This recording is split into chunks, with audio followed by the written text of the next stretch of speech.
Snatch your job চ্যানেলে তোমাদের সবাইকে স্বাগত।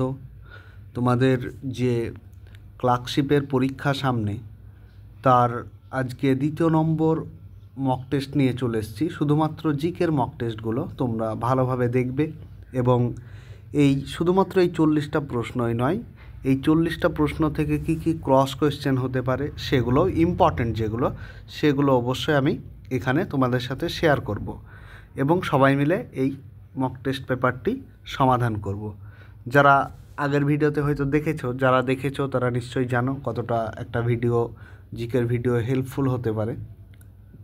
তাহলে আজকে তোমরা দেখো যে প্রথম প্রশ্ন, কোন মুঘল সম্রাট রাজধানী আগ্রা থেকে দিল্লি স্থানান্তরিত করেন? কোন মুঘল সম্রাট? এটা হবে তোমার অপশন বি, শাহজাহান। এইবার প্রশ্ন হলো, শাহজাহান দিল্লিতে কত সালে আগ্রা থেকে স্থানান্তর করেন? এটা হবে 1638 সালে। তাহলে সালটা হচ্ছে 1638 সালে। তোমাদের মনে আর একটা প্রশ্ন জাগতে পারে যে দিল্লিতে তো 1911 সালে রাজধানী স্থানান্তর করা হয়েছিল। হ্যাঁ, হয়েছিল ঠিক, কিন্তু সেটা কলকাতা থেকে। কোথা থেকে? সেটা কলকাতা থেকে দিল্লি। তাহলে কলকাতা থেকে দিল্লিটা কত সালে হবে? 1911 সালে। আর যদি বলে যে আগ্রা থেকে দিল্লিতে, সেটা হবে 1638 সালে। দ্বিতীয় প্রশ্ন দেখো যে কর্কট ক্রান্তির রেখা নিচের কোন রাজ্যের মধ্য দিয়ে যায়নি? কতটা গুরুত্বপূর্ণ যে যায়নি তাই বলেছে।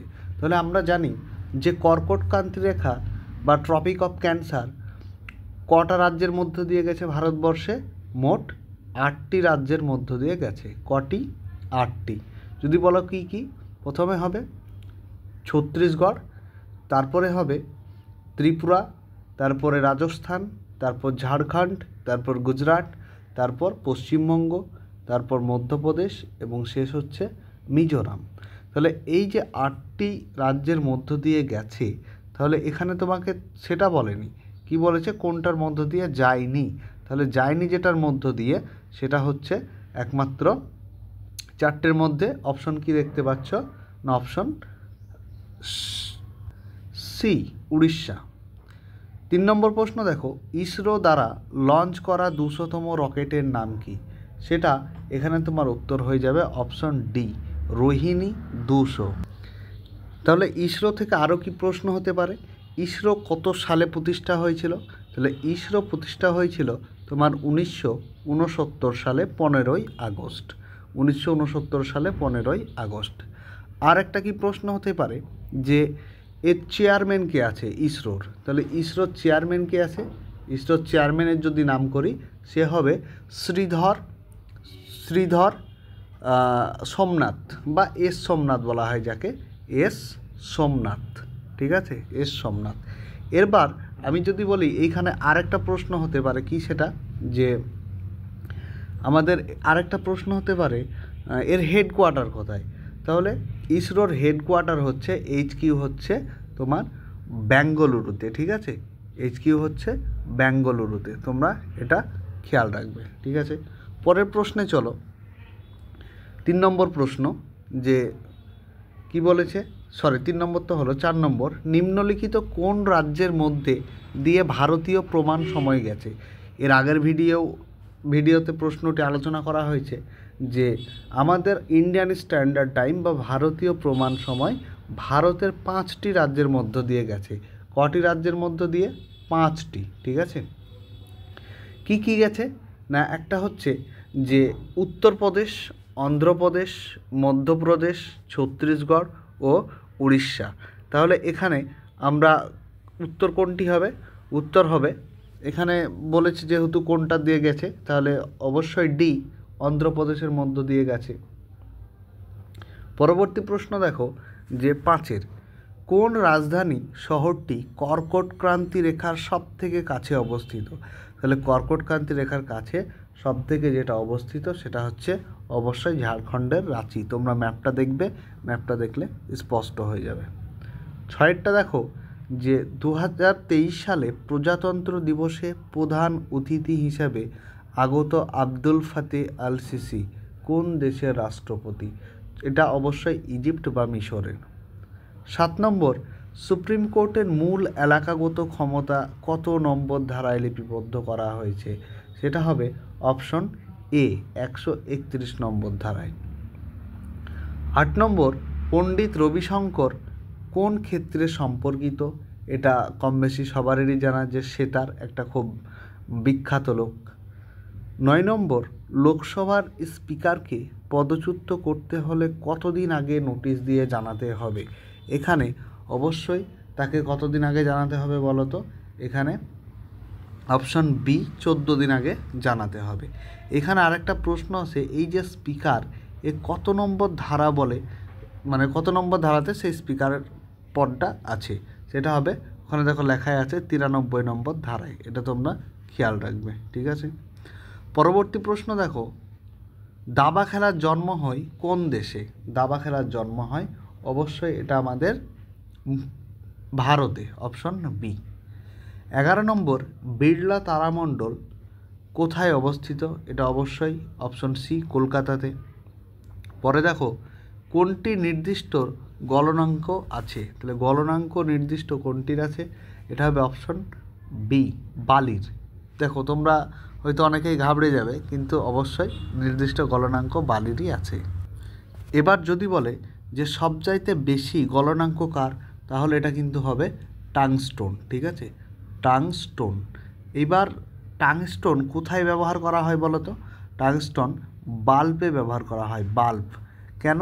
কারণ প্রচুর পরিমাণে ওখানে তোমার যে গলনাঙ্কর ব্যাপারটা থাকে, তো লাইটটা জ্বলে সেই জন্য।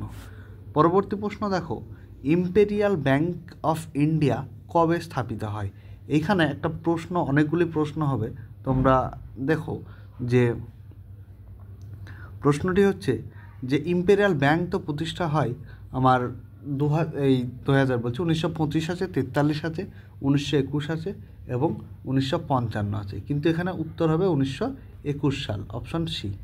এবার প্রশ্ন হচ্ছে যে ইম্পেরিয়াল ব্যাংক কাদের কাদের নিয়ে সেই সময় তৈরি হয়েছিল? 3টে ব্যাংক নিয়ে তৈরি হয়েছিল। প্রথম হচ্ছে ব্যাংক অফ বেঙ্গল, যেটা হচ্ছে 1906-এ, সেটা হচ্ছে 1906-এ, এবং 1806, 1900 নয়। পরবর্তী হচ্ছে যে ব্যাংক অফ বোম্বে, এটা হচ্ছে ব্যাংক অফ বোম্বে, এটা কত সালে হয়েছিল? না, এটা হয়েছিল 1840 সালে। তাহলে ব্যাংক অফ বোম্বে 1840। এবং আরেকটা যেটা হয়েছিল ব্যাংক অফ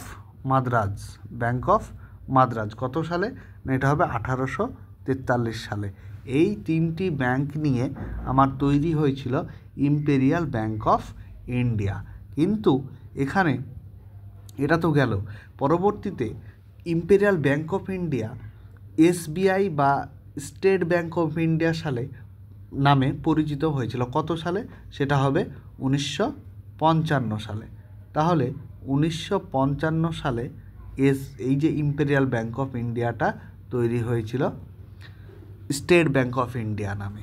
এইবার এখান থেকে আরেকটা প্রশ্ন হয় যে ইম্পেরিয়াল ব্যাংক সবচাইতে ওল্ডেস্ট ব্যাংক বা সবচাইতে প্রাচীনতম ব্যাংক এবং বৃহত্তম কমার্শিয়াল ব্যাংক, তোমরা খেয়াল রাখবে এই জিনিস দুটোই, যে একটা ওল্ডেস্ট বা সবচেয়ে প্রাচীন, আর একটা হচ্ছে সবচাইতে বৃহত্তম কমার্শিয়াল ব্যাংক, ঠিক আছে। চলো পরবর্তী প্রশ্ন হচ্ছে তোমার, 1 মিনিট, 15 নম্বর, পাস্কাল হলো কি? পাস্কাল হলো এখানে option B 1 newton per metre square, ঠিক আছে। 16 নম্বর, কোনো বস্তুর তাপগ্রাহিতা হলো বস্তুর ভর ইন্টু আপেক্ষিক তাপ, অপশন এ। 17 নম্বর, আকবর কবে দ্বীন ইলাহি ধর্মমত প্রচলন করেছিলেন? এটা হবে অপশন সি 1582 সালে। পরবর্তী প্রশ্ন দেখো 18 নম্বর, শুদ্ধি আন্দোলন শুরু করেন কে? সেটা হচ্ছে অবশ্যই স্বামী দয়ানন্দ সরস্বতী। ব্যারেন দ্বীপটি কোথায় অবস্থিত?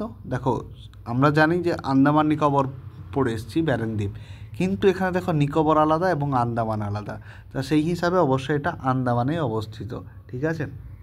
19 ডি। এইখানে প্রশ্ন হচ্ছে এই ব্যারেন দ্বীপটা সবচাইতে কিন্তু অ্যাক্টিভ বা সক্রিয়, ঠিক আছে। পরবর্তী প্রশ্ন দেখো যে পিগুভিয়ান ট্যাক্স কিসের সাথে জড়িত? এটা অবশ্যই দূষণ বা পলিউশনের সাথে জড়িত। 21 নম্বর, গন্ডোয়ানা বেড কী জন্য বিখ্যাত? গন্ডোয়ানা বেড হচ্ছে কয়লা সঞ্চয়ের জন্য বিখ্যাত। 21 নম্বর।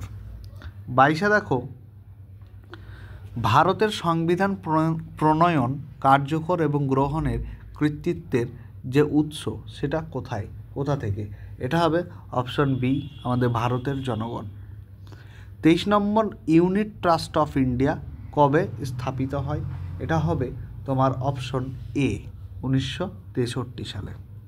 24 নম্বর, G20 সম্মেলন 2022 সালে কোথায় আয়োজন করা হয়েছিল? এটা হচ্ছে ইন্দোনেশিয়ায়, অপশন বি। 25 নম্বর, কোন সালে ইন্টারন্যাশনাল ইয়ার অফ মিলেটস হিসেবে পালিত হয়? কোন সাল? এটা অবশ্যই তোমরা দেখে যেও যে 2023 সাল আমাদের প্রধানমন্ত্রী ঘোষণা করেছিলেন।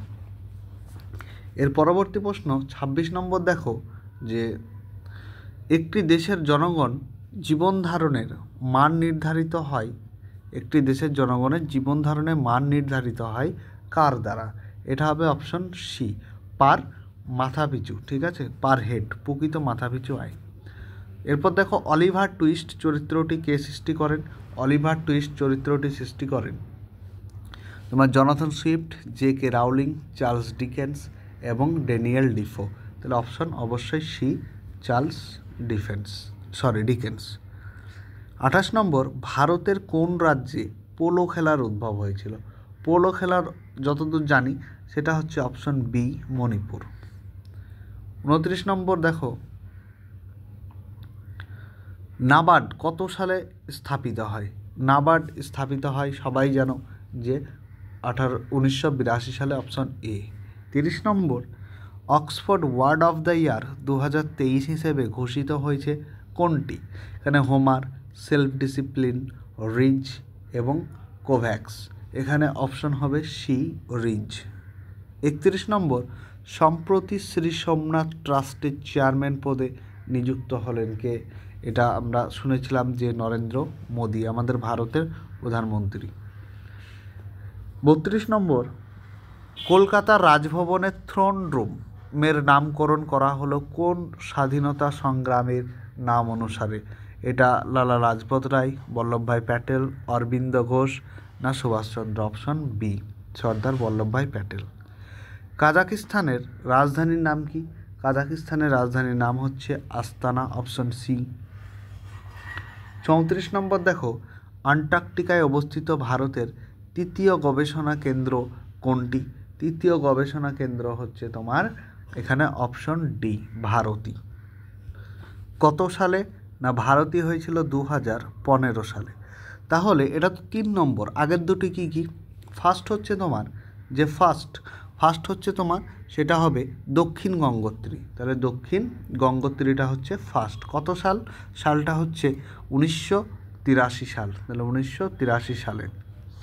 এরপর দ্বিতীয় কোনটি? দ্বিতীয় হচ্ছে মৈত্রী, কি না মৈত্রী, ঠিক আছে, তোমরা একটু বুঝে নিও। মৈত্রীটা কত সাল? মৈত্রী হচ্ছে 1989 সাল। এবং 3 নম্বর যেটা হয়েছিল সেটা হচ্ছে 2015 সালে, ঠিক আছে। পরবর্তী প্রশ্ন দেখো, কোন ভাইসরয় বলেছিলেন it's a beautiful world if it was not for Gandhi? তাহলে এটা হচ্ছে খুবই সুন্দর পৃথিবী যদি এটা গান্ধীজি না থাকতো আর কি, ঠিক আছে। কোন ভাইসরয় বলেছিলেন? এখানে খুব একটা ভালো প্রশ্ন, সেটা বলেছিলেন লর্ড ওয়েলিংটন, ঠিক আছে, অপশন সি। গান্ধীজি যদি না থাকতো পৃথিবীটা আরও সুন্দর হতো, কারণ আমরা জানি যে ব্রিটিশ ভারতে এসে কী কী করেছিল সে তো সবারই জানা। 36 নম্বর, দেখো কোন তৈলক্ষেত্রকে Jawaharlal Nehru fountain of prosperity বলে অভিহিত করেছিলেন? অবশ্যই এটা অ্যাঙ্কেলেশ্বরকে, ঠিক আছে। এটা খুবই যতদূর খেয়াল পড়ছে অ্যাঙ্কেলেশ্বর মনে হয় গুজরাটে রয়েছে। চলো পরবর্তী প্রশ্ন, জাতীয় সঙ্গীত গাইবার জন্য নির্দিষ্ট কত সেকেন্ড? অবশ্যই আমরা জানি 52 সেকেন্ড। 38 সুপ্রিম কোর্টের বিচারপতিদের বেতন কে বা কারা নির্ধারণ করেন? এটা হবে অপশন সি, পার্লামেন্ট। 39 বিহারের দুঃখ কোন নদীকে বলা হয়? সবাই জানি কোশিকে বলা হয়। 40 এবং শেষ প্রশ্ন, যেটা ফুলহার হ্রদ কোন রাজ্যে অবস্থিত? ফুলহার হ্রদ হচ্ছে উত্তরপ্রদেশে। ভিডিওটি ভালো লেগে থাকলে অবশ্যই কমেন্টে জানিও, এবং যদি কোনো জায়গায় ভুল ত্রুটি হয়ে থাকে অবশ্যই জানিও। আমি ভুল ত্রুটিগুলি শুধরে নেওয়ার চেষ্টা করব, এবং অবশ্যই চ্যানেলটি সাবস্ক্রাইব করো এবং বন্ধুদের সাথে শেয়ার করো। আজকের ভিডিওটি এই পর্যন্তই।